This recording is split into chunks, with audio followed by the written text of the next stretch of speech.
اعوذ باللہ من الشیطان الرجیم بسم اللہ الرحمن الرحیم۔ سانحہ کربلا کے بعد عمر بن سعد نے اپنے لشکر میں سے قتل ہونے والوں کو 11 محرم کو دفن کیا۔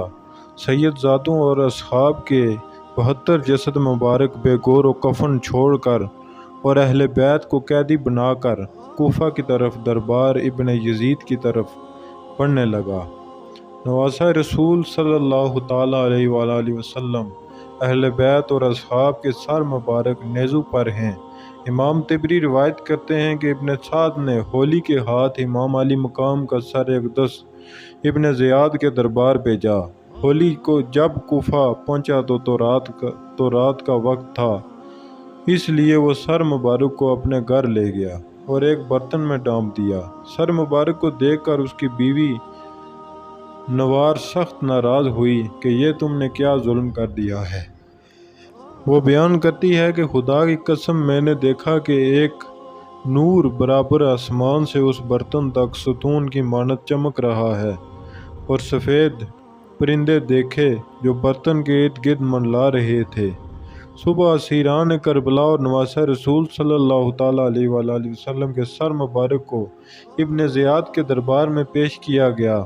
عبید اللہ ابن زیاد کی سیدہ حضرت زینب سے گفتگو اور آپ کے دیے جانے والے جوابات بھی تاریخی کتابوں میں نہایت پرسوز انداز میں لکھے ہیں۔ حضرت زینب اور عبید اللہ کی باہمی گفتگو دربار میں موجود حاضرین پر نہایت اثر انداز ہوئی۔ کوفے میں ہونے والے دلخراش واقعات میں سے ایک واقعہ یہ ہے کہ عبید اللہ کے پاس جب سید الشہداء حضرت امام حسین علیہ السلام کا سر پیش ہوا تو اس نے اپنے ہاتھ میں موجود چھڑی کے ساتھ آپ کے ہونٹوں اور دانتوں کی بے حرمتی کی، تو دربار میں موجود صحابی رسول خدا زید بن ارقم رضی اللہ تعالیٰ عنہ یہ گستاخی دیکھ کر رونے لگے اور کہنے لگے، اس چھڑی کو ان ہونٹوں سے اٹھا لو۔ خدا کی قسم میں کئی مرتبہ ان ہونٹوں پر رسول اللہ صلی اللہ تعالیٰ علیہ وآلہ وسلم کو بوسے لیتے ہوئے دیکھا ہے۔ عبید اللہ یہ سن کر چلا اٹھا، خدا تجھے رلائے، کس چیز پر آنسو بہا رہا ہے؟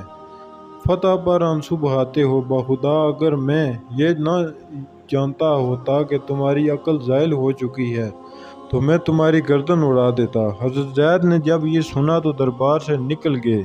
اس کے بعد عبید اللہ ابن زیاد نے کربلا کے قافلے کو شہداء کے سروں کے ساتھ شمر و طارق بن مغفر کی قیادت میں یزید کے محل کی طرف شام روانہ کر دیا۔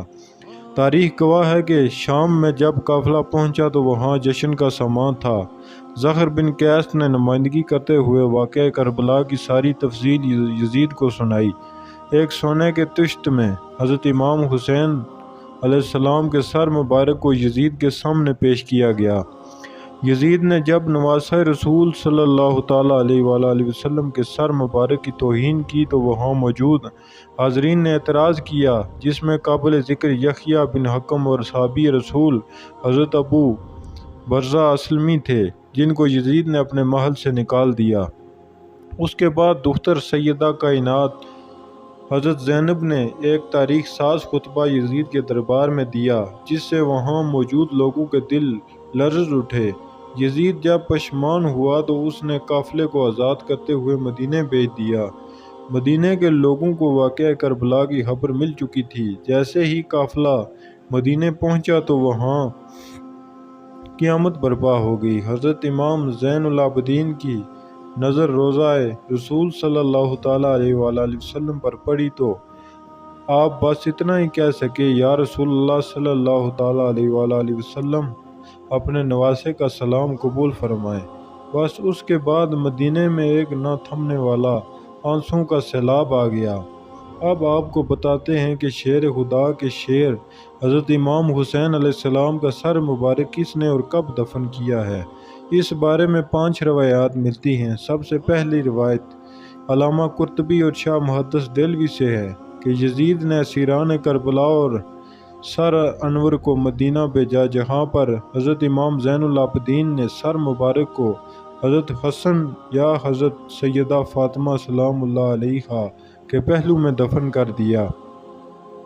دوسری روایت میں ابو ریحان البیرونی کہتے ہیں کہ اسیران کربلا 40 روز کے بعد کربلا واپس آ کر سر مبارک کو جسد مبارک کے ساتھ ملا کر دفن کیا۔ تیسری روایت یہ ہے کہ یزید کے حکم پر سر امام حسین کو ہر شہر میں لے جایا گیا۔ اسکلان پہنچا تو وہاں کے امیر نے اسے دفن کر دیا۔ چوتھی روایت یہ ہے کہ اسکلان میں جب فرنگیوں کی حکومت قائم ہوئی تو 548 ہجری میں طلحہ بن زریق نائب مصر نے اسکلان سے سر انور کو لیا اور مصر لے گئے۔ وہاں اس نے مشہد حسینی بنوا دیا۔ اس کے متعلق علامہ ابن حجر حتیمی مکی روایت فرماتے ہیں کہ سلمان بن عبد الملک نے حضور صلی اللہ تعالیٰ علیہ وآلہ وسلم کو خواب میں دیکھا کہ آپ صلی اللہ تعالیٰ علیہ وآلہ وسلم اس کے ساتھ مطالفت فرما رہے ہیں اور اس کو بشارت دے رہے ہیں۔ صبح اس نے حضرت امام حسن بصری رضی اللہ تعالیٰ عنہ سے اس کی تعبیر پوچھی۔ انہوں نے فرمایا شاید تو نے حضور صلی اللہ تعالیٰ علیہ وآلہ وسلم کی آل کے ساتھ کوئی بھلائی کی ہے۔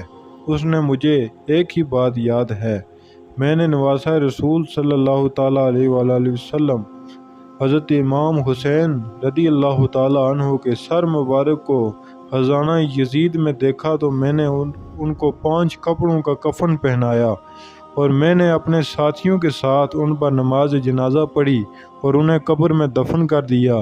تو حسن بصری نے اس سے فرمایا یہی وجہ ہے کہ رسول کریم صلی اللہ تعالیٰ علیہ وآلہ وسلم نے تجھ سے اظہار رضامندی فرمایا ہے، یہی تیرا کام حضور صلی اللہ تعالیٰ علیہ وآلہ وسلم کی رضامندی کا سبب ہوا ہے۔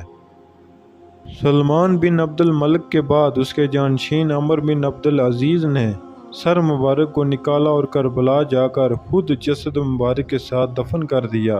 ایک روایت یہ ہے کہ جب منصور ابن جمہور نے شام کو فتح کیا تو شہر میں داخل ہونے کے بعد وہ یزید کے خزانے والے کمرے میں گیا۔ وہاں اس نے سرخ رنگ کی ایک ٹوکری ملی۔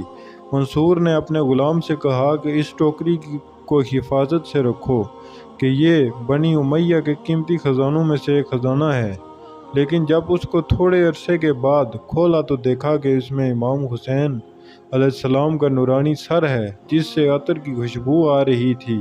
اس نے اپنے غلام کو حکم دیا کہ ایک کپڑا لائے۔ اس نے سر کو اس کپڑے سے ڈھانپ دیا اور پھر کفن کرنے کے بعد اس سر کو دمشق میں باب فرادیس کے پاس دفن کر دیا۔